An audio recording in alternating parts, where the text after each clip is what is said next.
is apparently a city in Ontario. For Canadians, I have no idea where that is, but presumably Ontario is a place in Canada. The Timmins Police Service has charged a local woman with a witchcraft-related criminal code offense stemming from their investigation. So they're investigating this criminal matter, and yeah, who can last the longest without laughing? It is alleged that a local woman who maintains an alias and holds herself out to be a self-proclaimed spiritualist, medium, and clairvoyant attempted to elicit funds from a Timmins resident in return for protection from some potential danger likely to occur to your family. To your family, yeah.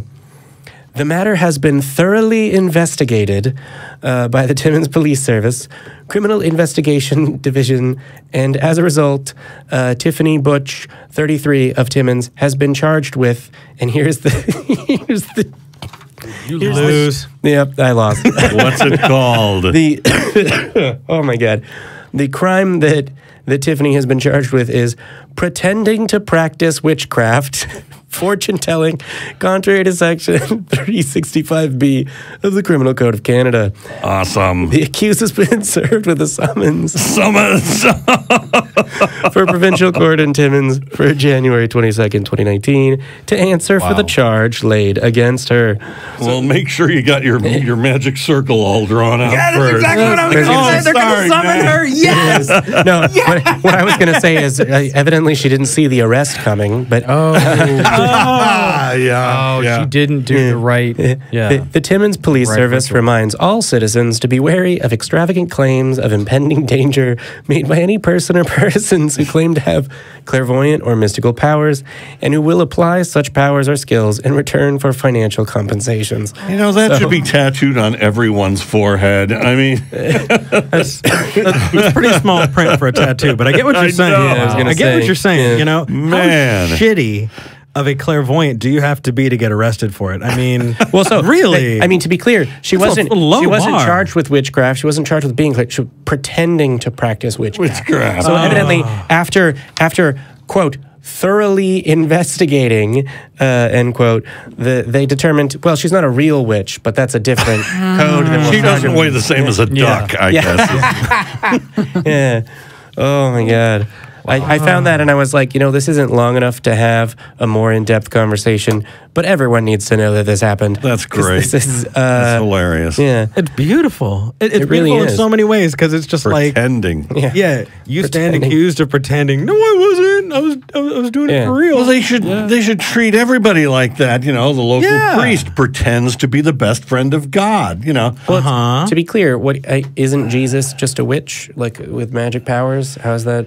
Oh, I think somebody determined that Jesus was a lich.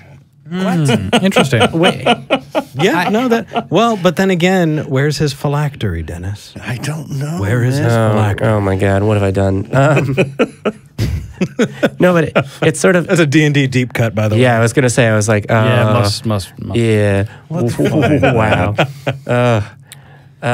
No, it's interesting because it's just like, wait, there are laws in Canada that I am super jealous of, like, so because basically it was, hey, I'm a psychic.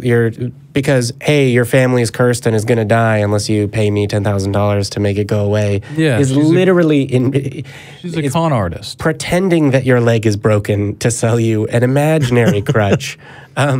It's like there's also an instance, I don't have the citation, but it's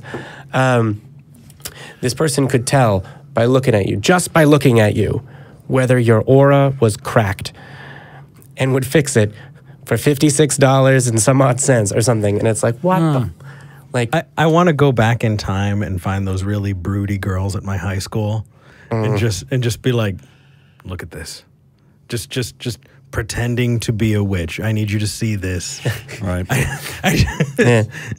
Don't go to Canada. Future. Don't go to Canada. Can I read this? Yes. Please? Jesus was not a zombie.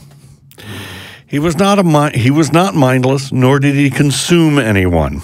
Nor was he a ghoul. Although his soul and intellect were intact, he was not a rotting corpse. So he's not a ghoul or a wight. He was not a vampire. While he transubstantiated blood and wine into blood, he never drank it from a person.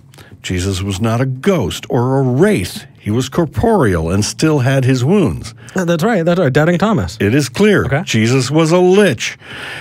A lich is created when a powerful magician or king, striving for eternal life, uses spells or rituals to bind his soul to his animated corpse and thereby achieves immortality. Liches are depicted as being clearly cadaverous, their bodies still bearing the wounds they received before their death. Liches often have the power of necromancy, which will allow them to bring the dead back to life. So there you go.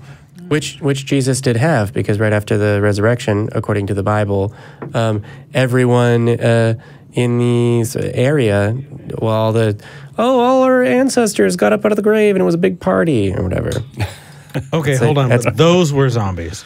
Wait. Yeah. Yeah. Well, Yeah. it didn't describe whether they were rotting as well. That's true. I mean, But okay, that's fine. What, the ones that rose from the grave Yeah. and When he wandered rose, around? all That of the no one people. thought to write about? Yeah, those guys? No, it was no, like it's in one an of the books. offhand mentioned. Like, Yeah. Oh yeah, Yeah. and also everyone else. Jesus rose from the dead, and it was unique and amazing, and it forgave all sins, and only Jesus could do it, except for that time where he did it to Lazarus. Oh, and also everyone else. I think it was in the book of Matthew. Let me. All right. Well, I'll look it actually, up later. with that, Yeah. I think that we have had a wonderful time, and I'd like to hear about how our cosmic journey is likely to end.